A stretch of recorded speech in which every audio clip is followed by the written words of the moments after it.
Good day and welcome back to the Sussex Files, the channel that does the homework so you do not have to. And I will warn you right now, some of what we find is going to genuinely surprise you. Even if you already think Harry and Meghan stretched the truth in that interview, there are details in this fact check that will make your jaw drop. So stay with us until the very end. This is the one you have been waiting for. But first, if you have not yet subscribed to the Sussex Files, please do it right now and hit that notification bell. We are building something serious here, and every subscriber counts enormously. Right, let us get into it. I love this, where they end up getting an award for calling out institutional racism by calling out the royal family. Literally, nobody has been least deserving an award since Obama got the Nobel Peace Prize for just not being George Bush. They are getting an award for literally doing nothing. Yes, well, they moan a lot, but otherwise that's it. Now, what I say is that how many people do we know within the royal family? How many examples have we got of them being even the slightest bit racist? There's only one, and that is Harry himself, where he wore a swastika on his sleeve when he went to a fancy dress party and absolutely attacking a soldier when he was training who came from Pakistan. Now, if anybody needs to be called a racist, or behaved like a racist, that is definitely Harry. I mean, it is outrageous they're getting it.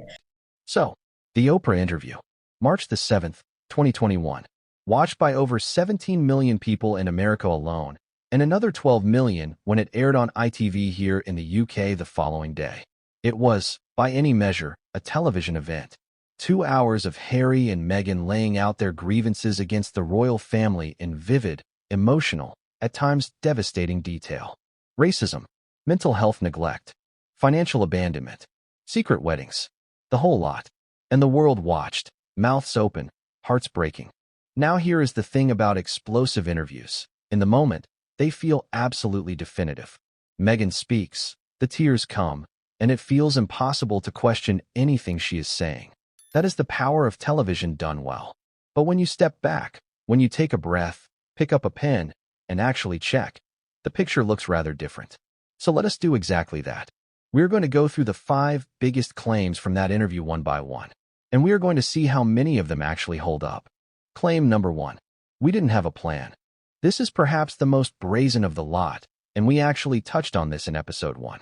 During the interview, Meghan told Oprah that when they left the royal family, they had no plan, no strategy.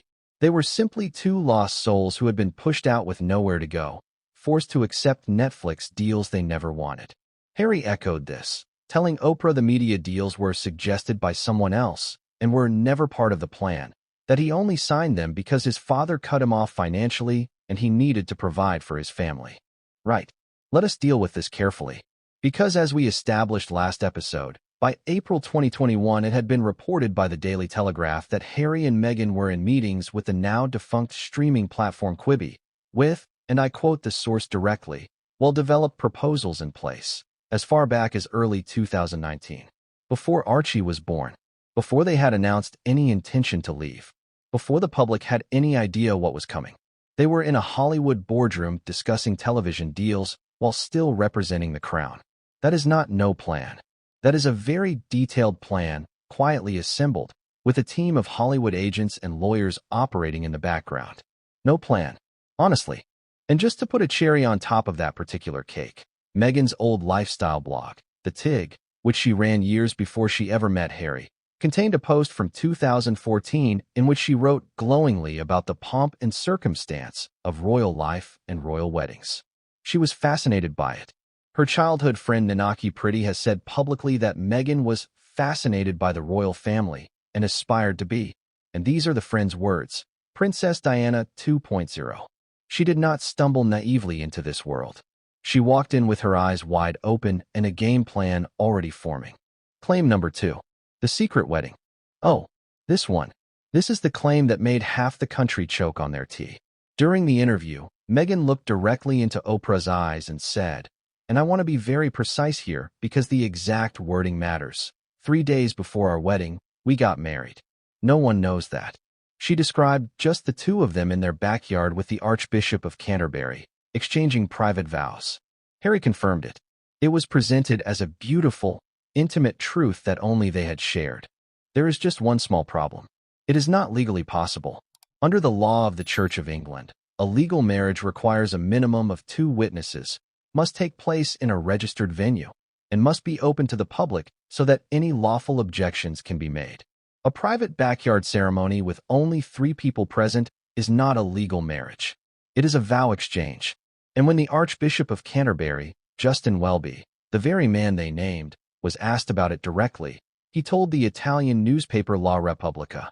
The legal wedding was on the Saturday. He added that he had signed the wedding certificate, which is a legal document, and stated he would have committed a serious criminal offense had he signed it knowing it was false. That is the Archbishop of Canterbury publicly correcting the Duchess of Sussex. And the official marriage certificate, obtained by the Sun for the price of £42 from the General Register Office, confirms it. One wedding. One date. May the 19th, 2018. Windsor Castle. The end. Then, in June 2021, Clarence House published its annual financial accounts. And there it was, in black and white. Prince Charles had continued to fund Harry and Meghan through his Duchy of Cornwall income well into the summer of 2020, providing what was described officially as a substantial sum as part of the transitional period. The accounts showed Charles gave a combined sum of £4.45 million across both the Sussex and Cambridge households during that period. When Clarence House was asked directly about Harry's cut-off claim, a spokesperson said, "The prince wanted to help make this work."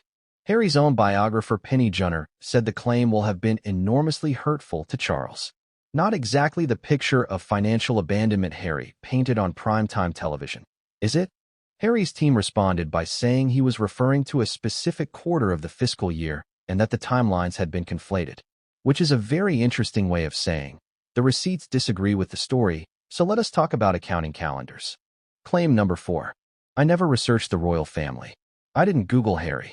Meghan told Oprah she entered the royal family essentially blind, that she had done no research, had no particular knowledge of the institution, and had not even Googled her future husband before their first date.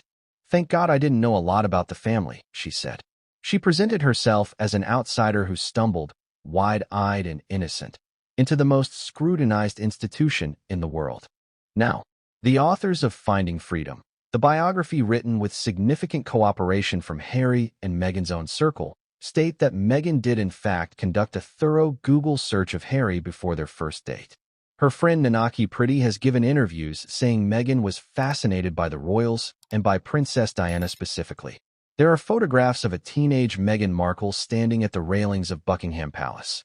Piers Morgan pointed this out rather memorably on Good Morning Britain. And then there is the small matter of her 2014 blog post, which we mentioned earlier, in which she wrote about the pomp and circumstance of royal weddings like someone who had been following the institution for years. Add to this the fact that Meghan had known Princess Eugenie personally for several years before she ever met Harry, which rather suggests she was not entirely unfamiliar with the inner workings of royal life. This claim is not a matter of disputed memory or differing perspectives. There is a documented trail of evidence that directly contradicts it. Claim number 5. The institution refused to help me. No one prepared me. Meghan told Oprah that she received no preparation, no support, and no guidance when she joined the royal family. She said she had to learn the national anthem by herself, that she was given no training, and that when she sought help for her mental health, the institution told her it would not be good for them if she received it. Here is what reporting subsequently revealed. Queen Elizabeth II personally assigned 2 of her most trusted and senior members of staff to help Meghan prepare for royal life. The first was Samantha Cohen, the Queen's private secretary and one of the most senior advisors in the palace, who was reportedly put in place specifically to mentor Meghan. The second was the Queen's dresser Angela Kelly and lady-in-waiting Susan Hussey, both of whom were sent to offer guidance. CNN's own royal correspondent Max Foster, not exactly a hostile voice, reported what he called inconsistencies in Meghan's claims in a segment he titled Royal Reckoning, noting that palace staffers had gone out of their way to accommodate the new Duchess. A junior member of Meghan's own former staff was quoted as saying, "They bent over backwards as far as I could see." And on the matter of being silenced, Meghan told Oprah she had been systematically silenced by the institution. In the period she described, Meghan guest-edited British Vogue. She made 73 public appearances, at many of which she gave speeches. She launched multiple patronages, fronted high-profile campaigns, and was one of the most photographed women in the world. That is a peculiar kind of silence. So there we have it. 5 of the biggest claims from the Oprah interview, held up to the light. The secret wedding, contradicted by the Archbishop of Canterbury and the official marriage certificate. The financial abandonment, contradicted by Clarence House's own published accounts. The no-plan narrative, contradicted by the Quibi meetings and a trail of Hollywood agents stretching back to 2019. The claim of no research, contradicted by friends, blog posts, and photographs.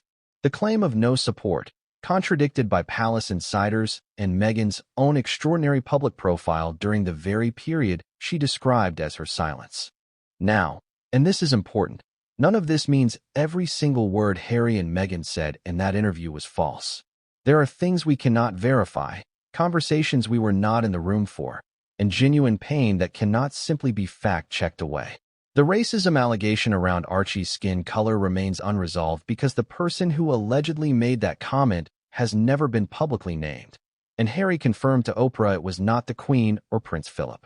We deal in evidence on this channel, and where evidence is genuinely absent, we say so.